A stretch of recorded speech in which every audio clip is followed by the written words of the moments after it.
கிறிஸ்துவுக்குள் பிரியமானவர்களே, ஆண்டவராகிய இயேசு கிறிஸ்துவின் நாமத்தினாலே உங்களை அன்போடு வாழ்த்துகிறோம். இந்த அருமையான சிலுவையை பாருங்க. இதை பார்க்கும் பொழுது வேதத்திலே சொல்லப்பட்ட ஒரு வார்த்தை நமக்கு ஞாபகத்துக்கு வர வேண்டும். அந்த வார்த்தை என்ன? கலாத்தியர் 2:20, கிறிஸ்துவுடனே கூட சிலுவையில் அறையப்பட்டேன், இனி நான் அல்ல, கிறிஸ்துவை எனக்குள் பிழைத்திருக்கிறார். எத்தனை அருமையான அனுபவம்! கிறிஸ்தவன் என்றால், கிறிஸ்தவ அனுபவம் என்றால் கிறிஸ்துவுடனே கூட சிலுவையில் அறையப்படுதல். உலகத்துக்கு மரித்து, பாவத்துக்கு மரித்து நீதிக்கு பிழைத்திருக்கிற அனுபவம் தான் கிறிஸ்துவுடனே கூட சிலுவையில் அறையப்பட்ட அனுபவம். பவுலடியார் ஒரு காலத்தில் பாவத்தில், பாரம்பரியத்தில் பலரை பயமுறுத்துகிற ஒரு மனிதனாய் காணப்பட்டார். ஒரு நாள் இயேசு கிறிஸ்து தமஸ்குவுக்கு போகிற வழியிலே அவரை சந்தித்தார். அவருடைய வாழ்க்கை தலைகீழாய் மாறினது.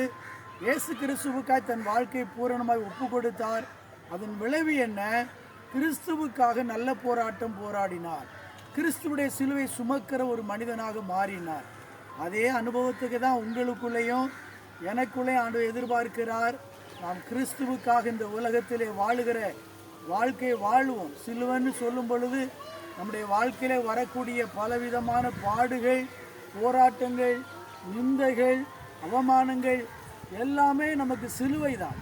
சிலுவை வேண்டான்னு சொல்லி யாரும் ஒதுக்க முடியாது. சிலுவையை சுமந்த மனிதர்களுக்கு மட்டும்தான் பரலோகம் வரவேற்கும், பரலோகம் கிடைக்கும். ஆகவே தான் ஆண்டவர் சொன்னார், உலகத்திலே உபத்திரவங்கள் உண்டு, ஆனாலும் தொடர்கொள்ளுங்கள், நான் உலகத்தை ஜெயித்தேன் என்று சொன்னார். பிரியமானவர்களே, இந்த நாட்களிலே நாம் கிறிஸ்துவோடு கூட சிலுவையில் அறையப்பட்ட இந்த நல்ல அனுபவத்தை பெற்றுக்கொள்வோம்.